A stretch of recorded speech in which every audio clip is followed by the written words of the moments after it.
دوسرا کیا ہے؟ نماز کا پابندی ہونا. نماز قرآن کے اندر کیا ہے؟ نماز پڑھو، نماز پڑھو. نماز کیوں پڑھنا؟ نماز کیا ہے؟ تمہیں بے حیائی اور برائی کے تمام باتوں سے تمہیں منع کرتی ہے، تمہیں بالکل پاک صاف بندگ زندگی گزارنے کا ہدایت کرتی ہے. نماز وقت پر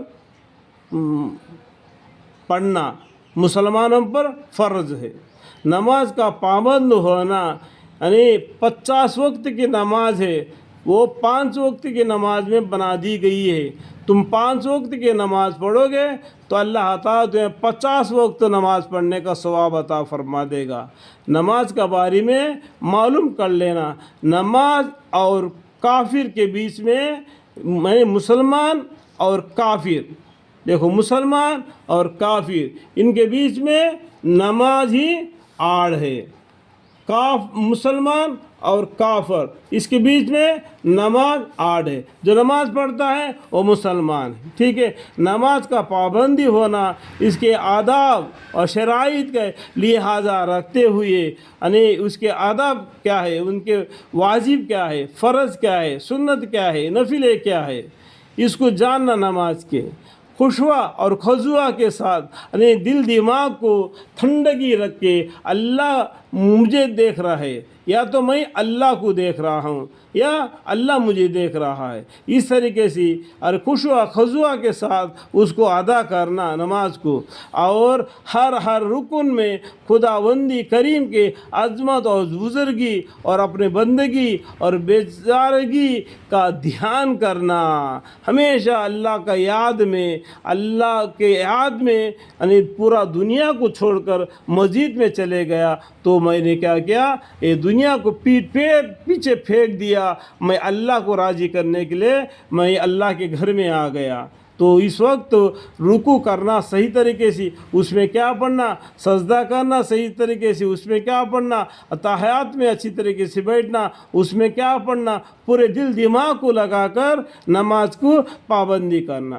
غرض اس کی کوشش میں لگے رہنا کہ نماز اسی طرح ادا ہو، نماز اسی طرح ادا ہو جو اس رات اور عزت کی بارگاہ کی حاضری کی شائن شان ہو. یعنی اللہ تعالیٰ ان اللہ کل شیء قدیر ہے، اللہ تعالیٰ کی بارگاہ میں شائن شان ہو. ایک معمولی سی ایک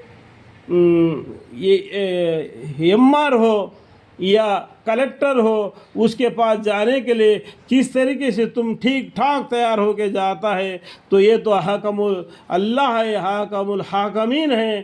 اس کے سامنے تم کھڑا ہے تو کس طریقے سے کھڑا ہونا، کس طریقے سے عبادت کرنا، تیرا عبادت اس کی شان و شوکت تو موافق ہونا چاہیے، شان شان ہو. یعنی نماز کوشش کرتا رہے، نماز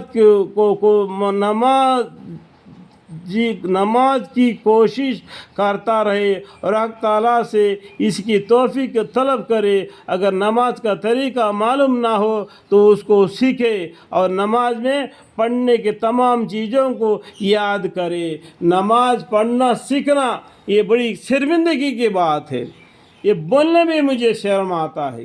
نماز سیکھنا، نماز میں کیا پڑھنا یہ بھی مسلمانوں کو نہیں معلوم ہو تو کیا پیدا ہو گیا؟ تو مسلمانوں کا پیٹ میں پیدا ہو گیا. تیری باپ مسلمان ہے، تیرا ماں مسلمان ہے، اور تجھے نماز پڑھنے کا طریقہ نہیں آ گیا تو تم کس طریقے سے زندگی گزار دیا؟ تمہیں نماز پڑھانے کے لیے، تمہیں نماز کا طریقہ سکھانے کے لیے دوسرے مسلمان آ کے تم کو بتاتے ہیں، کیا اس کو شرم نہیں آتی؟ نماز کس کو سکھانا چاہیے؟ جو دین اسلام کے بغیر زندگی گزارتے ہیں اس کو نماز کا طریقہ سکھانا ہے. آج مسلمانوں کو مسلمان سکھاتا ہے نماز پڑھنے کا طریقہ، بڑی شرمندگی کی بات ہے. اللہم اغفر. اگر نماز کا طریقہ معلوم نہ ہو تو اس کو سیکھے اور نماز میں پڑھنے کی تمام چیزوں کو یاد کروائے. اللہم اغفر لی، اللہم اغفر لی.